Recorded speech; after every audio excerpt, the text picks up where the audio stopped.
آدھی رات گزر چکی تھی، لیکن بادشاہ کے محل میں ابھی تک ایک اہم اجلاس جاری تھا جس میں بادشاہ سلامت کے علاوہ ان کے 3 سب سے خاص وزیر بھی شریک تھے۔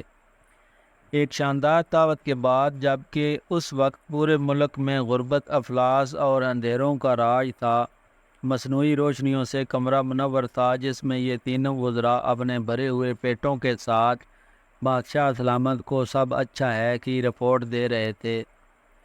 مگر بادشاہ سلامت کی پریشانی دور نہیں ہو رہی تھی۔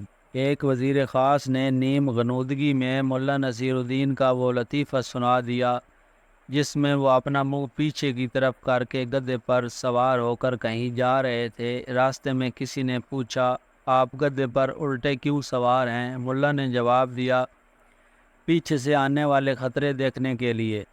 اس شخص نے پوچھا، تو پھر سامنے سے آنے والے خطرات کا کیسے پتہ چلے گا؟ ملا نے بڑے اطمینان سے جواب دیا، سامنے سے آنے والے خطرات گدھا دیکھ رہا ہے۔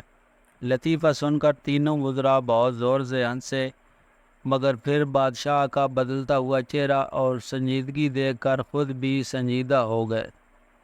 بادشاہ عوام کی مسلسل خاموشی اور بے حسی سے خوفزدہ تھا، اور دراصل یہی وہ بڑا مسئلہ تھا جس پر بادشاہ محل میں اپنے تینوں وزیروں سے مشاورت کر رہا تھا کہ عوام کا ابھی تک اس کی پالیسیوں کے خلاف کوئی رد عمل سامنے نہیں آیا۔ بادشاہ کا بس ایک ہی سوال تھا کہ حالات کے جبر کا شکار عوام حکومت کے خلاف احتجاج کیوں نہیں کرتے۔ بادشاہ کو خوف تھا کہ عوام کی گہری خاموشی کسی بہت بڑے انقلاب کا پیش خیمہ نہ ہو۔ آخرکار وہ ایک بات پر متفق ہو گئے، اور اس کے اگلے دن بادشاہ سلامت نے وزیر خزانہ کو اکیلے میں طلب کر کے اس سے تفصیلی ملاقات کی اور اسے کچھ ضروری ہدایات دی۔ جس کے کچھ عرصہ بعد ایک دن جب کہ بادشاہ سلامت دوپہر کے وقت ملکہ عالیہ کے ہمراہ اپنی خوابگاہ میں قیلولہ فرما رہے تھے، انہیں لوگوں کا شور اور احتجاجی نعرے سنائی دیے۔ عوام کے احتجاج کا یہ رنگ دیکھ کر بادشاہ کے چہرے پر اطمینان کی ایک لہر دوڑ گئی۔ بادشاہ مطمئن تھا کہ کسی طرح عوام کی بے حسی تو ختم ہوئی۔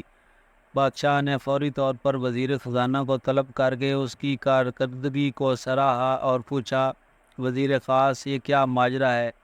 وزیر خزانہ نے بادشاہ سلامت کو نہایت ادب سے سلام کیا اور کہا، جناب والی، آپ کے حکم پر عوام کی خاموشی توڑنے کے لیے میں نے ان پر پے در پے کئی ٹیکس لگائے، لیکن کسی طرح ان کی غیرت نہیں جاگی، جس پر مجھے خاصی تشویش ہوئی۔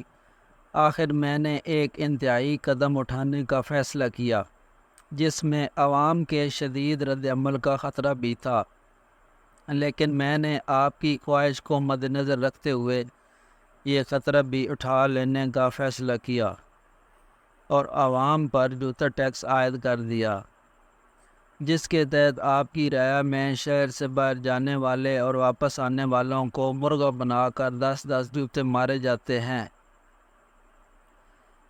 بادشاہ نے وزیر خزانہ کو شاباش دیتے ہوئے ہنس کر کہا، تو گویا جوتا ٹیکس نے آخرکار ان کی سوئی ہوئی غیرت کو جگا دیا ہے، اور اب یہ اس نامعقول ٹیکس کو ختم کرانا چاہتے ہیں۔